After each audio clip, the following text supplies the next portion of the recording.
À vrai dire, nous avons tous rigolé de la situation. C'était bien marrant, mais je ne m'attendais pas à ce que ça aille aussi loin. Ceux qui s'occupent de la communication du côté de l'Atlético Madrid ont totalement dérapé. Ils ont fait une sortie de route totale en mettant des photos avec un Rigo sur Rafinha, sur Pedri, sur Bernal ou Gavi. Ils ont mis tout le collectif de Barcelone, puis un texte qui vient expliquer qu'ils n'ont jamais envoyé d'offre à Alemany pendant qu'il était sous les ordres de Barcelone, que c'était honteux, etc. La seule et unique question dans ce genre de situation, c'est toujours de se demander pourquoi ils stressent autant s'il n'y a rien. Si leur joueur n'a pas demandé à partir, s'il n'y a pas eu de première offre, laissez les gens spéculer. Laissez le FC Barcelone, soi-disant, selon leur dire, soudoyer des journalistes pour mettre des titres erronés, transmettre des fausses informations. Eh bien, laissez-les faire. Enfin, je sais pas. Moi, demain, il y a une rumeur, ça me concerne pas. Je laisse couler, ça me regarde pas. Par contre, si je commence à stresser, paniquer, donner 1 milliard d'explications, le pourquoi, du comment et tout, c'est suspect. Le mec, il a des choses à se reprocher ou quoi? Laisse couler. Ça va aller, l'Atlético Madrid. Pourquoi vous paniquez autant que ça? Don't panique. Avant d'en dire plus, laissez-moi vous saluer les phénomènes. J'espère que tout va bien de votre côté. On se retrouve donc pour un rapide tour de presse du côté de la Catalogne. On va voir un peu le dossier Bernardo Silva, où ça en est. Certains médias nous disent qu'il est déjà un joueur de Barcelone. C'est fou comme rumeur quand même. On parlera évidemment des premières interventions de Gordon. Il est hyper heureux d'avoir rejoint le FC Barcelone et il le fait savoir par de jolis messages. Et bien évidemment que le dossier Alvarez va aussi y passer. Ceci dit, revenons à nos moutons. Oui, c'est l'Atlético Madrid, les moutons. Ils ont totalement pété un câble ceux-là. On y reviendra un peu plus tard dans la vidéo. Laissez-moi commencer par les interventions de Gordon parce que ce qu'il a dit là, c'est beau. Le mec, il maîtrise déjà la langue espagnole. Il rentre déjà comme un gant dans ce collectif de Barcelone. C'est une plus-value d'avoir quelqu'un qui peut communiquer avec ses coéquipiers directement. Le mec, il a pas besoin d'avoir des traducteurs mous comme la fameuse vidéo où le gars lui dit Are you serious? Vous êtes sérieux? Are you serious? Vous êtes sérieux? Voilà, il a pas besoin de ça, Gordon. Il a pas besoin de Are you serious, les gars. Il vient, il va se sérieuser lui-même, il va parler espagnol avec ses coéquipiers. Ça, je trouve, c'est un excellent point. On n'en fait pas assez. Ça prouve aussi à quel point le joueur était confiant à l'idée de réaliser son rêve. Lisons ensemble quelques-unes de ses déclarations. Gordon déclare que ce serait très spécial de gagner la Ligue des Champions. Le Barça a beaucoup de fans et ça serait un moment emblématique. Je veux tout gagner. Franchement, très bon état d'esprit. Pour une première sortie médiatique, ça a été maîtrisé. Il a su jouer avec les sentiments découlés, nous parler de ses rêves depuis qu'il est petit. Des photos de lui qui commencent à sortir sur les réseaux habillé en tenue du FC Barcelone à peine 3 ans. Oh, 3 ans, moi je me baladais torse nu. Lui, il avait déjà un maillot du Barça. C'est incroyable. Pas la même vie. C'est super l'état d'esprit qu'il a ce joueur. J'attends d'en voir davantage. Par contre, les mains dans les poches là pendant que tu parles. On laisse passer parce que c'est Gordon, c'est la nouvelle recrue et tout, mais j'ai l'impression de revoir Dest un peu dans... Vous vous rappelez de Dest? Il vient les mains dans les poches avec le casque. Ah, Gordon... ah, c'est normal, il devait avoir du stress et tout. Et puis on s'en moque. Moi, personnellement, je ne fais pas attention à ce genre de détails. Je suis pas comme ceux qui te diront oui, le comportement, la tenue corporelle et tout ça dépend des situations. Tranquille, laissez les gens vivre. Gordon, laissez-le faire ses déclarations, les mettre dans les poches, les mettre dans le caleçon, les mettre dans les cheveux, là où il veut les mettre, ses mains, sauf à certains endroits. Anthony Gordon sur Instagram déclare « Bonjour les coulés, je suis très heureux et fier d'être ici. C'est un rêve qui se réalise. Ce n'est pas tous les jours qu'on signe pour un club comme celui-ci. Je vais travailler très dur et aider l'équipe à remporter de nombreux trophées. Je connais la responsabilité que cela implique de jouer pour le FC Barcelone et je suis très excité et prêt pour ce défi. J'ai hâte de rencontrer mes coéquipiers et mon entraîneur et de commencer un nouveau chapitre ici. Le transfert, il est plein d'espoir. Oh, j'ai hâte de voir quand il va confirmer. En plus, je sais pas comment dire, mais je trouve qu'il a la tête type du chouchou des supporters. Vous avez la même vision que moi ou pas? Bah, s'il confirme pas, je vais l'allumer parce que sa tête, elle passe du tout au tout. En fait, tu peux autant le clasher que en faire ton chouchou. Ça dépendra des performances. Mais je sais pas, je trouve dans sa manière d'être, l'amour qu'il transmet dès ses premières prises de parole. Rajouter à ça le fait qu'il a des airs de Gavi. Non, mais sérieusement, vous avez vu la photo juste avant? On aurait dit Gavi en plus grand. Gavi avec 20 cm de plus. Incroyable. Je veux remercier Rafa Just et Juan Laporta, ainsi que Deco et toutes les personnes au sein du club pour cette opportunité et la confiance qu'ils m'ont accordée. Aussi, je veux remercier les fans pour leur amour et leur soutien. J'ai tellement hâte de jouer pour vous tous. Visca al Barça et Visca Catalonia. Très beau message de Gordon. On voit à quel point il est heureux. Ça ne s'invente pas. Les émotions qu'il nous transmet pour ses premières déclarations, je sais pas si j'en avais vu des plus complètes que ça. Bon, à chaque fois qu'un joueur vient normal, qui te fait le message, voilà, de bienvenue, j'ai hâte de commencer avec mes coéquipiers. Mais je sais pas, je trouve que lui, C'est plus profond. Je sais absolument pas si vous allez être d'accord ou pas, mais moi, c'est ce que je ressens. Voilà, peut-être qu'on est connecté, moi et Gordon. Un peu la même coupe de cheveux, les gars. Non, peut-être, j'ai une connexion avec lui, donc j'arrive à comprendre ses paroles en profondeur. Ceci dit, concernant Gordon, on lui souhaite la bienvenue, on espère qu'il confirmera dans notre club. Il le sait que l'amour des Blaugrana, en général, quand les performances suivent, ouf, t'es gâté, hein. La vérité que t'es gâté. Malgré la signature de Gordon, Marcus Rashford n'exclut pas que le Barça lève l'option d'achat. L'arrivée de Gordon n'a pas entamé son désir de rester. Le club ne l'a pas officiellement informé. Il ne comptait pas sur lui. Il ne se sent donc pas découragé. C'est pourquoi il ne prend pas en compte les autres offres qu'il a reçues. Le joueur est prêt à évoluer au poste de Lamine si Bardi venait à partir. Rashford est obsédé par l'idée de remporter la Ligue des Champions avec le Barça, raison pour laquelle il continue de privilégier son maintien au club. Après la signature de Gordon, à l'unanimité, on pensait tous que c'était terminé pour Rashford. Parce que tu as un joueur à 30 millions, tu préfères aller mettre 70 millions. Bon, pour moi, c'est mieux, hein, évidemment. Je dis pas qu'il fallait pas le faire. Attention, c'est très bien de l'avoir fait pour Gordon. On en avait besoin. Je pense que Hansi Flick est capable de faire retrouver une certaine régularité à Gordon pour qu'il enchaîne les bonnes performances. Il en a sous le capot, ce Gordon. Maintenant, pour revenir à Rashford, à la base, on pensait tous que sa clause n'allait pas être sautée avec l'arrivée de Gordon. Mais depuis qu'on a appris que le Barça pourrait se voir interdit de mercato la saison d'après, peut-être qu'ils ont la folie des grandeurs, de la profondeur de banc et qu'ils le garderont aussi.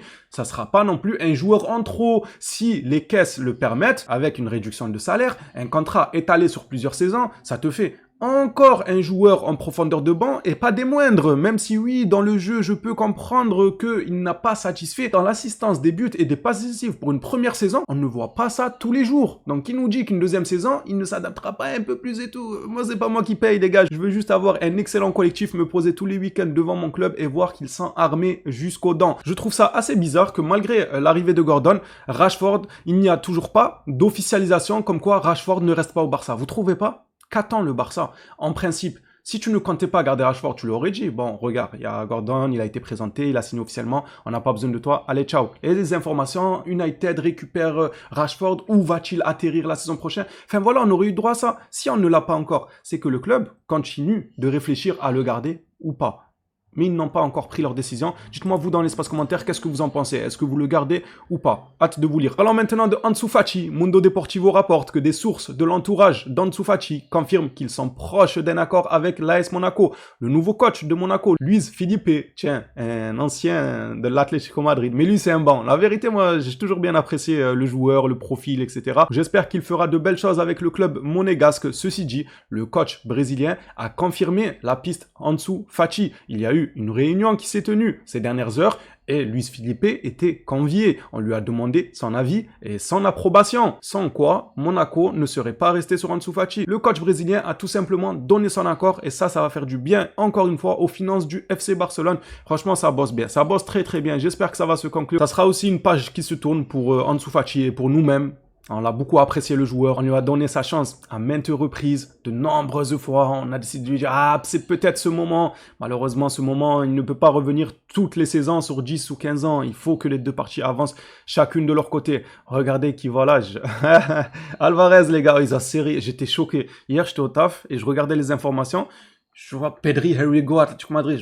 Mais ils sont totalement tombés sur la tête à Madrid. Qu'est-ce qui leur arrive? Rafinha, here we go. Après, ça parle d'une offre de Alemani. Mon avis, en toute honnêteté, ce n'est pas de vous confirmer une arrivée de Julián Alvarez aveuglément en vous disant c'est sûr qu'il va venir. Non, ça va être compliqué. Ça se voit que le joueur a envie. L'offre a bel et bien existé. La demande du joueur de partir a bel et bien existé. Maintenant, vu le clash entre le Barça et Madrid, il pourrait jouer au plus bête. Se dire, bon, il a un contrat, on s'en fout qu'il râle, on s'en fout de ses demandes, on va pas le donner à Barcelone juste pour leurs agissements, le fait qu'ils disent aux joueurs de forcer le passage, etc. Enfin, ça peut prendre cette tournure, donc je ne peux pas vous confirmer que le transfert se fera. Ce que je peux confirmer à l'heure actuelle, c'est que l'Atlético Madrid ne sortira pas gagnant de ce dossier, quoi qu'il en soit. Peu importe ce qu'il arrive, que le joueur aille à Barcelone, qu'il aille à Arsenal, ou encore au Paris Saint-Germain, ou bien même qu'il reste à l'Atlético Madrid, ils n'en sortiront pas grandis sur tous les points. S'il part dans un autre club, tu auras forcé un joueur à suivre un destin différent que lui avait envie. Si on lui laissait le choix, le mec veut Barcelone, tu vas le pousser à retourner en PL ou aller voir le PSG pour concurrencer Lens en Ligue 1. C'est pas sérieux quand même. Certes, c'est du business, c'est de l'argent, etc. Mais il y a quand même un côté humain. Oh, il t'a rendu des services. Il a fait confiance à ta direction en signant chez toi. Probablement qu'il y a eu des discussions quant à son avenir parce que ça m'étonnerait qu'en signant, il leur a dit je vais faire toute ma carrière à l'Atlético Madrid. Non, c'est un club tremplin, que vous le vouliez ou non. En tout cas, pour ce genre de joueur, c'est un club où tu fais 2-3 saisons maximum et après tu t'en vas ailleurs. On l'a déjà vu par le passé par de nombreux numéros 9. Donc si tu l'obliges à suivre un chemin différent de ce qu'il veut, ton image est impactée. Que diront les joueurs que tu pourrais recruter à l'avenir sur un club comme l'Atlético Madrid, sur ton institution? Tu prends un coup flagrant. Pareil, s'il venait à rester au club, il y a une cassure avec les supporters parce qu'on leur a miroité que le joueur aurait demandé de partir et qu'il a forcé le passage et que à chaque interview, il ne dit pas qu'il se plaît à Madrid et qu'il veut absolument rester à Madrid coûte que coûte. Donc, il y a une cassure. L'ambiance va être glaciale entre la direction, le joueur, les supporters, même peut-être certains de ses coéquipiers qui aiment jouer pour ce maillot-là, ce blason-là, et se donner corps et âme avec un projet de rester jusqu'à la fin de leur carrière dans ce club. Qu'est-ce qu'ils vont dire? Ils vont dire pourquoi lui, c'est le joueur le mieux payé de mon club, mais il ne voulait pas rester, il a forcé son passage, on l'a retenu de force, pour qui il se prend? Ça peut créer des tensions au sein même du vestiaire entre les joueurs. Et si il venait à partir au Barça, malgré ça, l'Atlético Madrid prend quand même un coup parce qu'ils se seront affichés publiquement avec des communications hasardeuses pour au final que le joueur signe quand même à Barcelone. C'est très petit. Eux qui nous disaient hier que le Barça c'est un petit club, c'est pas bien de faire ça et tout, c'est eux qui sont petits. Ils se sont mis dans un bourbier au point où peu importe l'issue de ce bourbier, ça impactera leur image. Et je trouve ça dommage. Maintenant, lisons ensemble les informations qu'on a à ce sujet. Je vous précise que ça s'est assez calmé. Peut-être dû justement au communiqué d'hier, les clubs ont dû discuter, ont dû se dire, bah, ça va trop loin là, on va se calmer, reprendre les choses par le bon bout. Je sais pas, mais c'est assez calme. J'ose espérer que c'est le calme avant la tempête. Gordon, c'était la tempête. Ensuite, on retrouve du calme. L'officialisation de Bernardo Tempête et l'officialisation de Alvarez Tempête. On espère tous. Les représentants de Julián Alvarez auraient demandé une réunion avec la direction de l'Atlético Madrid afin d'apaiser les tensions autour de son avenir. L'objectif serait de faciliter d'éventuelles discussions avec Barcelone et de trouver une solution satisfaisante pour toutes les parties. C'est dommage que ça en arrive à là, mais je continuerai d'attester que le joueur a bel et bien des envies d'ailleurs, sinon il aurait confirmé. Tu crois vraiment que les deux clubs vont se prendre la tête publiquement à coups de messages à gauche à droite et que le joueur il peut arrêter toute cette mascarade en un seul message, une seule story où il dit allez vamos l'Atlético Madrid, je suis en contrat avec vous. Tout s'arrête, net, d'un coup, plus aucune rumeur, plus rien. Alvarez restera, il a déclaré quelque chose de lui-même sur sa story. Le joueur ne le fait pas.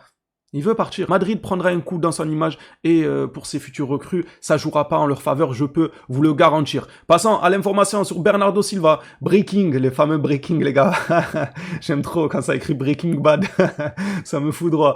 Breaking les gars, Bernardo Silva sera un joueur du FC Barcelone selon RAC 1. Ouf, cette nouvelle aussi elle est de taille. On a longuement galéré donc... on le mérite. On ne peut pas dire qu'on a volé quoi que ce soit ou qu'on en fait trop. Non, on a galéré. Je n'ai jamais vu des gens suivre un club et avoir autant de casquettes. Casquette de supporter, casquette d'expert financier, fair play financier, casquette d'agent du BTP dans les chantiers. Ouais, on a refait le Camp Nou ensemble, main dans la main. Pourquoi eux, ils nous payent pas? On avait des dettes. Ça voulait faire des vendettas, monter des équipes pour aller attraper l'IMAC dans leur boîte, dans leur société, les faire payer les sièges VIP, pas VIP. On en a vu de toutes les couleurs. Donc, on mérite ce qui nous arrive et surtout si ça venait à se conclure. Je sais que je m'avance beaucoup, mais c'est comme ça, c'est les émotions qui parlent, c'est pas moi. Bref, terminons avec un joli message de déco. Il work, les gars. Il travaille. On va la faire en anglais à la fin de la vidéo. Il est en mode work to work. Le travail, c'est le travail. Je sais même pas si c'est ça, mais normalement, dans mes souvenirs, c'est ça.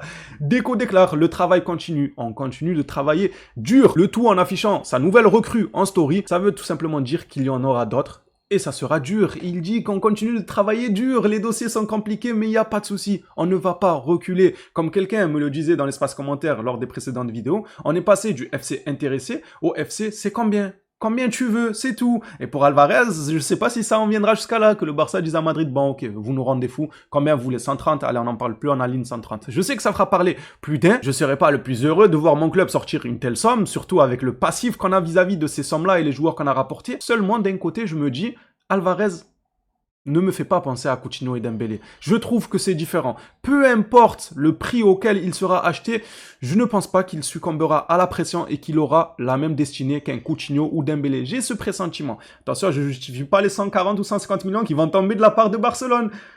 Mais si ça venait à arriver, je me répète pour la 10e fois, c'est pas nous qui payons. Si le club le fait, c'est qu'il en a les moyens et il y a une réalité du marché et un manque de choix de top niveau à ce poste-là, même si le choix en l'a parmi plusieurs pistes, mais elles sont toutes compliquées les unes que les autres. Tant qu'à faire, s'ils sont tous compliqués, autant aller vers la recrue rêvée de Laporta parce que lui aussi, avec le travail monstrueux qu'il a fait, il le mérite d'avoir le joueur dont il rêve dans son effectif, de le diriger, d'être son directeur. Franchement, c'est amplement mérité. Donc moi, je vous le dis dès maintenant, je vous annonce la couleur. Peu importe l'issue et la somme que le Barça mettra sur Alvarez, je suivrai le club. Seulement, je me dirai, ils l'ont fait, ils ont les moyens, c'est la réalité du marché, ils voulaient pas se casser la tête. Les autres dossiers, ils ont testé Joao Pedro, ils leur ont dit pareil, c'était hors de prix pour le joueur qu'il est, pareil pour Lautaro, pareil pour Osimhen. Enfin voilà, je me dirais que le club avait ses raisons. Tout simplement. Je sais que beaucoup parmi vous ne veulent pas dépasser la barre des 100, 110, 115 millions. Moi, je suis pas forcément de cet avis. Je me dis juste que le club sait ce qu'il fait. S'ils estiment que c'est nécessaire de dépasser ce montant, ils le dépasseront. C'est des grands garçons, ils savent ce qu'ils font et ils nous feront kiffer pour la saison prochaine. La saison, c'est terminé à quelques semaines. J'ai déjà hâte de vivre la prochaine saison avec l'effectif de muchachos qu'on aura. Ah, mais ça va être quelque chose. J'ai hâte. Et c'est ce qui fait la grandeur d'un club quand tu as hâte de le retrouver. Là, il y en a qui suivent des clubs, ils savent rien sur eux, ils ne sont même pas pressés que la saison prochaine démarre. Je pense, moi, aux pauvres supporters du Paris Saint-Germain. Ils ne savent même pas c'est quand la finale de la Ligue des Champions. Ils n'ont pas notre puissance de frappe, les gars. Ils suivent pas notre club passionnément, inconditionnellement, comme nous, on l'a fait. Même plus bas que terre, on a toujours été là. Moi, à travers mes vidéos, et vous, à travers votre soutien, vos abonnements, vos commentaires, etc. On a toujours été là, derrière le club. C'est ce qui fait la grandeur d'un club, selon moi. Les Blaugrana, sur ces belles paroles, c'est déjà terminé pour cette vidéo actualité. Merci à tous ceux qui soutiennent la chaîne. On s'attrape à la prochaine sur le FC Barcelone. Du coup, très prochainement, logique, avec ce mercato enflammé, on va se retrouver assez souvent. N'oubliez pas de me mettre le petit like, le petit abonnement avant de partir. On se retrouve à la prochaine. D'ici là, prenez soin de vous les Blaugrana.